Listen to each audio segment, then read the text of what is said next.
Assalamualaikum warahmatullahi wabarakatuh. Halo semuanya, ketemu lagi sama saya Sungging Trenggono di channel saya ST Mobi TV.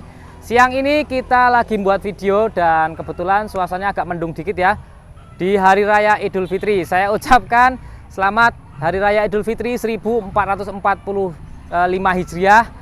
Mohon maaf lahir batin apabila ada salah, dan buat teman-teman semua, semoga teman-teman selalu diberikan kesehatan, keberkahan, dan kelancaran selalu usahanya, selalu diberikan nikmah, dan teman-teman bisa ketemu lagi di Ramadan di bulan yang tahun akan datang gitu. Hari ini kita mau buat video spesial nih, karena ini video saya akan buat untuk perpisahan saya dengan Ford Everest tahun 2008 ini. Jadi kita mau nge-review Ford Everest 2008 ini yang rencana akan kita lepas setelah Hari Raya Idul Fitri ini. Karena nanti teman-teman bisa lihat kondisinya dan kemudian bisa ngerti apa aja yang sudah saya perbaiki, apa aja keluhan-keluhan saya ketika saya pakai mobil ini kurang lebih 80.000 kilo dalam waktu 1 tahun. Jadi mobil ini saya beli itu sekitar 1 tahun yang lalu. Nah, sekarang kita mau ngecek satu persatu seperti apa kondisi mobilnya. Ini adalah Ford Everest 2008, manual transmisi, dan ini sudah TDCi ya, turbo diesel common rail injection. Jadi ini sudah pakai common rail injection, kemudian ini manual transmisi. Nanti kita bahas mesinnya ketika kita mau bahas mesin. Sekarang kita bahas eksteriornya dulu. Eksterior ini sebenarnya seperti lampu nih Mas, kita lihat sini. Ini lampunya sudah saya ganti biled, ini sekitar 60-70 watt ya. Dan bilednya ini sudah pakai auto leveling, artinya ketika kita berjalan di jalan tol pengen tinggi, kita tinggal geser switch yang di dalam interior itu kita geser, dia naik. Kemudian kalau pas di jalan desa atau jalan yang utama kota biasa itu terlalu tinggi, kita turunkan, tinggal digeser switchnya di dalam sana, jadi tinggal otomatis gitu, seperti itu. Terus fog lamp standar, ini bawaan fog lamp. Kemudian ini ada lampu mini Pro-G 3 mata, ini 3 warna, tapi yang saya aktifkan cuma yang putih aja. Jadi ini sama ini ketika fog lamp aktif, ini juga aktif. Nah, ini kelebihannya karena sudah saya pasangin ini saya pasang kurang lebih habis 3,5 juta, dan itu saya banyak banget manfaatnya dari lampu biled Pro-G ini. Terus geser ke sini Mas. Ini ada krom-kromnya, di sini ada tulisan Ford di sini. Kemudian pajak itu bulan 11, pajaknya itu mobil ini walaupun katanya orang mahal ya, ini ya pajaknya 2,8 juta rupiah per tahunnya. Jadi Ford Everest TDCi manual transmisi, itu pajaknya 2,8 per tahunnya mobil ini. Dan ini pajaknya hidup. Oke, kita ngomongin ke samping sini. Untuk spion ini belum retract, tapi sudah electric mirror elektrik ya. Jadi kalau pengen ngatur spionnya pakai elektrik, ada lampu sennya juga di sini LED-nya. Terus sudah ada pijakan kaki, dan ini asli dari sananya. Jadi ketika kita injak-injak seperti ini, itu bener-bener kuat banget. Dan untuk bannya dan pelek ini sudah kita upgrade ya. Jadi beberapa waktu yang lalu saya sudah upgrade peleknya pakai HSR. Ini ring 18, bannya itu pakai Dunlop Grand Strike AT5. Jadi memang saya pengen bannya agak besaran gitu kan, karena mobilnya besar. Jadi bannya kita besarkan, peleknya kita besarkan, karena standarnya yang bawaan dari mobil ini itu ring 16 seperti ban di ban serepnya. Jadi ini 4 bannya sudah kita ganti, peleknya HSR, modelnya seperti ini, sweeper ya kalau nggak salah ini modelnya. Nah, ini Dunlop. Tahunnya 2021, bannya masih sekitar 90%-an semuanya. Kondisinya sama bannya ya. Terus kita balik ke sini Mas. Talang air sudah kita pasangin di sini, talang airnya ini Ford Everest. Kemudian ini rak roof atasnya ini sudah dipasang juga. Ini kalau beli kurang lebih ya 3 juta sampai 3,5 juta. Kemudian lampu ini lampunya putih cahayanya, tapi ini lampunya tidak saya aktifkan karena sangat menyilaukan sekali. Jadi hanya untuk sebatas pemanis aja. Tapi kalau teman-teman pengen diaktifkan, tinggal dikasih switch, dikasih relay, sudah langsung bisa aktif. Warnanya putih. Terus sebelah sini Mas, kaca bagian belakang ini luas banget ya, lebar banget, ada tulisan Everest-nya. Panjangnya mobil ini tuh kurang lebih 5,50 cm, 5.550 cm, artinya 5 meteran ya. Jadi 5 meter setengah gitulah ya. Ini kurang lebih panjang banget mobilnya, 5 meteran lebih. Terus kemudian kalau teman-teman punya garasi yang sempit ya mungkin agak repot ketika punya mobil segede ini, karena panjangnya 5 meteran. Terus berikutnya lagi sini Mas, ke bawah, ke belakang. Ini sudah ada mount stop lampnya dan spoiler belakangnya 2008. Yang 2009 itu ada perubahannya, tidak ada apa namanya, spoilernya bawaannya ya. Ini sudah ada spoilernya, dan spoilernya itu bagus banget, kuat. Ada lampunya di situ. Terus lampu rem, lampu sen jadi satu di sini ya, di bodi sini. Kemudian untuk wiper ada di belakang ban itu digantung di sini. Terus ini dari situ Mas, ini chrome-nya gede banget, ada tulisan Ford di sini juga. Kalau kita mau buka, dia bukanya ke samping, bukan ke atas ya. Nah, ini kita buka ke samping nih teman-teman nih.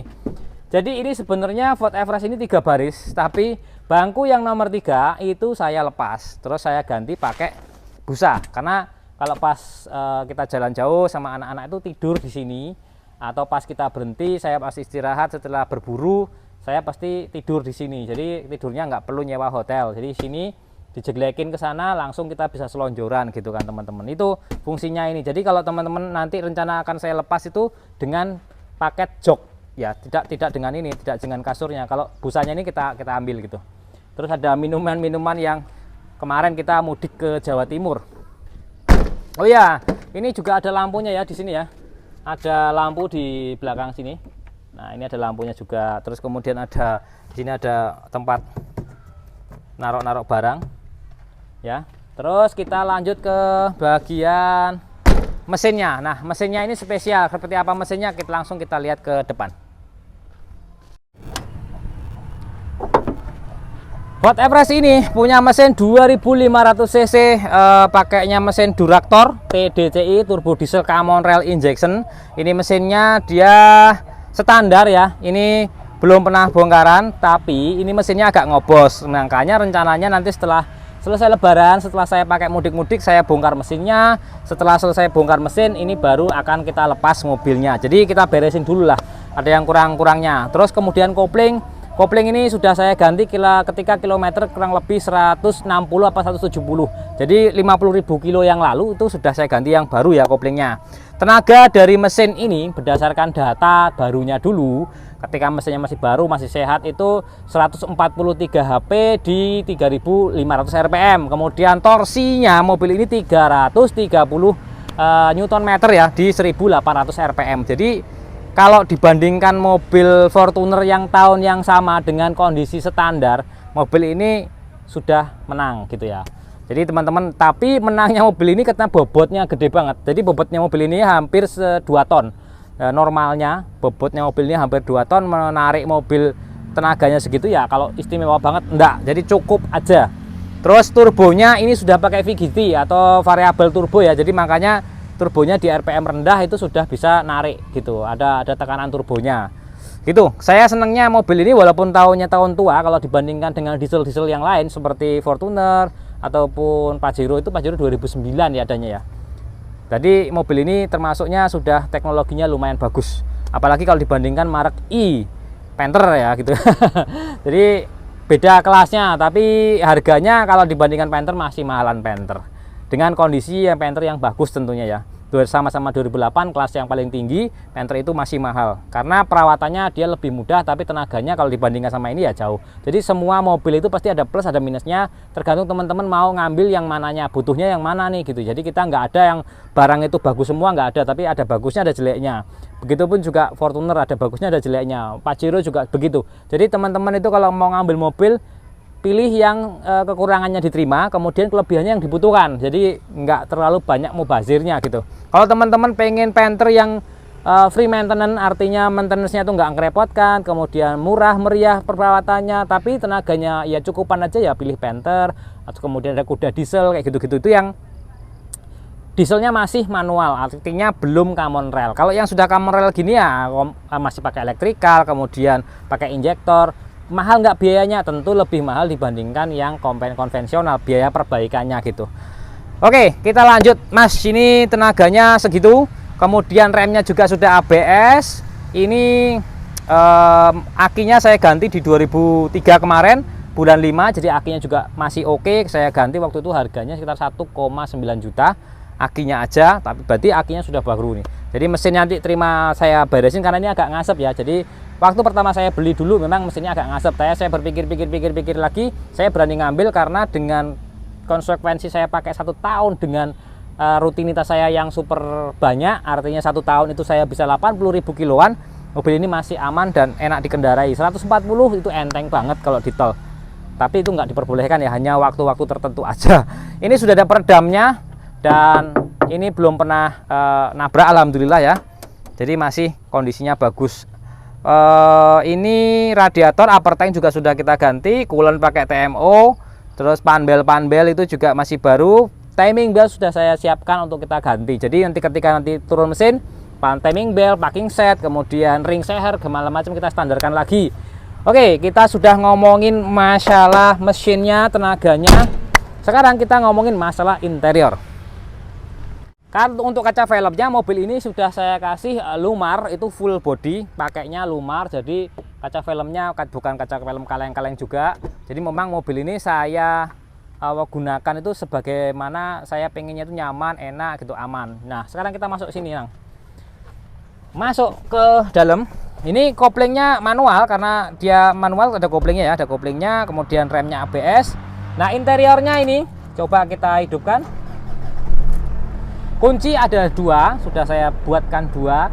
Electric mirror semuanya aktif, kemudian power window juga aktif.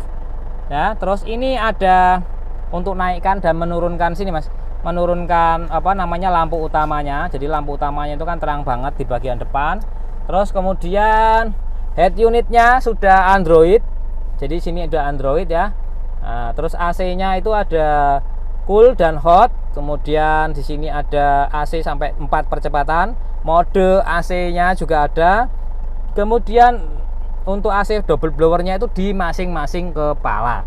Contohnya seperti ini ya. Oh ini tempat-tempat apa naruh kaca kacamata gitu. Ada tempat-tempat buat naruh kacamata segala macam, dan saya pakai kacamata itu sebenarnya sudah waktu pas saya ngajar di STM dulu tahun 2004. Waktu pas saya ngajar di STM itu sudah pakai kacamata. Oke. Karena ada beberapa teman-teman itu tanya, pakai kacamata sekarang ya. Sebenarnya udah dari lama pakai kacamatanya.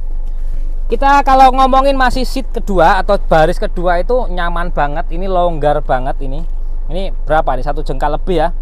Ini tempatnya nyaman banget, longgar, besar ya. Cuma yang ketiga, kalau ketika kita pasang jok yang baris ketiga itu sempit dan joknya itu nggak ada sandaran kepalanya, alias headrestnya nggak ada, dan joknya itu cuma tingginya sepunggung sini, apa sinilah sepunggung sini. Jadi pendek banget. Ini AC-nya ya. Dan ini ada lampunya. Nah, lampunya seperti ini. Nah, AC-nya tiap kepala, masing-masing kepala ada di sini ya. Ini mobilnya sebenarnya sayang, ketika kita mau lepas, istri juga bilang, oh sayang mau dilepas, enak mobilnya, nggak ada pernah kendala gitu ya. Ya artinya nggak pernah kendala tuh seberat-beratnya mobil ini kendala itu cuma injektornya aja. Waktu itu saya upgrade, setelah itu diganti beberapa part di dalam injektornya, 2. Yang 2 itu masih pakai yang lama, saya pakai kurang lebih 30.000 kilo. Setelah diganti atau di-upgrade lubang injektornya itu agak bocor, terus kemudian saya ganti baru lagi. Akhirnya sekarang sudah oke, nggak ada kendala untuk di injektornya, dan alhamdulillah aman. Cuma itu aja yang pernah kita keluhannya agak besar di mobil itu injektor, dan juga AC evaporatornya kemarin ada bocor, juga sudah kita ganti dengan yang baru. Sekarang kita tes jalan mau pakai Everest, Mas, yuk. Oke, sekarang kita sudah di dalam, dan ini kita coba mau jalan sebentar pakai Everest, dan akan saya jelaskan kelebihan dan kekurangan Everest yang sudah saya rasakan selama 1 tahun penuh. Dan juga saya sudah jalan pakai Everest ini kurang lebih 80.000 kilo, jadi sudah cukup lah untuk menjelaskan teman-teman semua rasanya seperti apa. Selama saya pakai Everest ini itu lebih banyak, sekitar 95% bahan bakarnya saya isi pakai biosolar alias solar subsidi ya. Terus berikutnya lagi, selama itu saya pakai tidak ada kendala ya, cuma injektornya aja waktu itu memang sudah waktunya untuk dilakukan peremajaan. Terus lanjut lagi, mobil ini itu pertama yang tidak saya sukai adalah masalah radius putarnya. Jadi teman-teman kalau mobil ini mau kita putar balik atau mau balik ke jalan-jalan sempit, gang-gang sempit itu sangat sulit karena radius putarnya itu gede banget. Jadi butuh lahan yang sangat luas, itu baru bisa kita putar balik. Kalau enggak, kalau muter balik itu juga 2 kali. Jadi akhirnya maju kemudian balik lagi mundur gitu teman-teman. Oke, jadi yang saya paling sukai dari mobil ini setelah kekurangannya tadi itu sebenarnya cuma minor aja ya, namanya mobil besarnya segini, luasnya segini, beratnya segini, ya ada kekurangannya pastikan, semua mobil pasti ada kekurangannya, ada kelebihannya. Kalau saya sih secara global dari mobil ini overall itu kekurangannya cuma radius putarnya aja. Lainnya menurut saya masih bisa kita terima dengan akal sehat lah gitu ya. Contoh kalau belakang itu kan pernya mobil ini pakainya pakai per daun, itu kekurangannya ya pasti agak keras gitu kan. Nah untuk per dibandingkan dengan rekan-rekannya kayak Fortuner, Pajero itu pakai per spiral semua atau per keong semua, ini masih pakai pegas spiral, pegas daun gitu ya, kayak Panther gitu. Sama sebenarnya suspensinya mobil ini sama Panther, karena bagian depannya mobil ini itu pakainya adalah double wishbone, pakainya pegas torsi. Bisa kita setel ke kelenturannya, kekerasannya, atau naik turunnya bagian depannya itu bisa kita setel dengan pegas torsinya. Itu bener-bener mirip sama Isuzu Panther. Dan itu suspensi yang menurut saya itu hampir tidak ada keluhan, hampir tidak ada kerusakan yang terjadi ketika kita pakai sejauh 80.000 kilo. Saya nggak pernah servis atau perbaikan untuk kaki-kaki selama kita pakai 80.000 kilo. Alhamdulillah semuanya aman, lancar. Cuma yang saya ganti cuma pelek aja. Terus berikutnya lagi kelebihan dari mobil ini yang saya suka adalah ketika kita pakai di tol. Di tol itu gigi 5 RPM 2000 itu angkanya sudah 100 lebih. Nah ketika kita pakai di 3000 RPM, nah itu kecepatan mobil ini tuh 140 km per jam. Walaupun itu tidak diperbolehkan ya ketika di tol, hanya waktu-waktu tertentu aja ketika saya nyalip atau segala macamnya gitu kan ya, ingin mendahului kayak gitu. Itu sebenarnya tapi tidak boleh ya. Tapi saya pengen menegaskan ke teman-teman, mobil ini itu RPM 3000 gigi 5-nya itu tembus 140 km per jam. Jadi sudah cukup kencang gitu. Dan RPM maksimalnya di mobil ini 4.500 RPM. Dan kita sudah pakai mobil ini sekitar 80.000 kilo. Sekarang itu kilometernya sudah di angka 219.000 kilo. Jadi sebentar lagi ini kurang sekitar 250 kilo lagi, ini sudah 220.000 kilo. Jadi sudah anggap aja nanti setelah saya bongkar mesin itu angkanya jadi 220.000 kilo gitu, kilometer dari mobil ini. Dan itu mobilnya enak-enak aja gitu, saya pakai segala macamnya tuh nggak ada kendala sama sekali. Borosnya seberapa boros mobil ini nggak terlalu boros kalau menurut saya, karena mobilnya kan berat, besar gitu kan. Kita biasanya rata-rata antara, ya kalau saya bilang itu 1:10, 1:11 lah, tergantung dari kita bawanya. Kalau kita di tol larinya 100 ya bisa 111, 112. Tapi kalau kita di tol larinya 140-an itu 110, 111 gitu. Jadi semua tergantung dari kondisi, situasi, dan cara pemakaiannya aja gitu. Alhamdulillah mobil ini aman. Alhamdulillah mobil ini memuaskan saya. Nah kenapa mau dijual itu alasannya sebenarnya saya pengen yang matic, karena kalau saya sering banget bawa mobil di kemacetan, di tempat yang sering banget kan bawa di tempat kemacetan, jadi capek gitu. Itu aja alasannya sebenarnya. Di luar itu sebenarnya mobil ini masih sangat-sangat layak untuk dipakai gitu.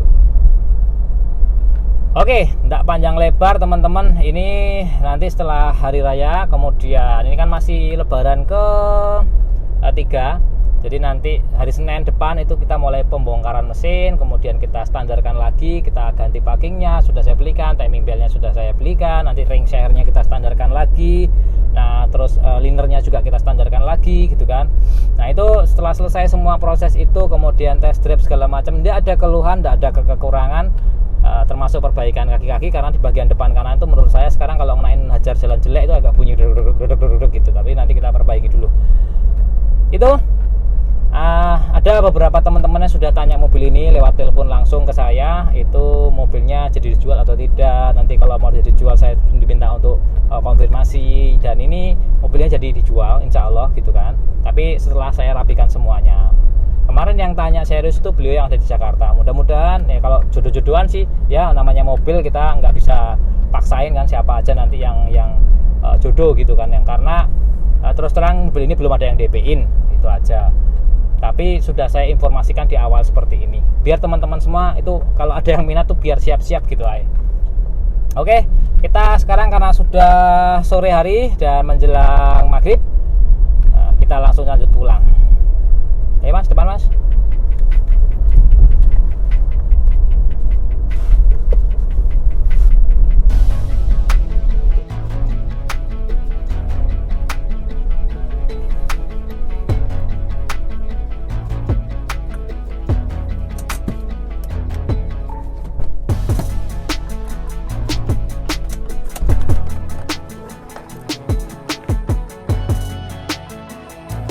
Oke, kita sudah jalan pakai Everest-nya. Jadi kita sudah konfirmasi buat teman-teman semua kondisinya seperti apa.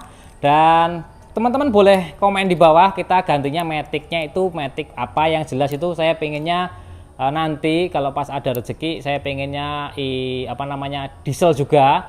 Tapi dieselnya yang Matic. Nah, karena ini manual, jadi saya pengennya pakai diesel tapi dieselnya yang Matic. Tapi dieselnya apa? Komen di bawah, nanti kita bisa bahas kekurangan dan kelebihan masing-masing. Siapa tahu teman-teman juga bisa dapat referensi dari nanti kita bahas bahan-bahan pembahasannya itu. Terima kasih, saya Eri, wassalamualaikum warahmatullahi wabarakatuh.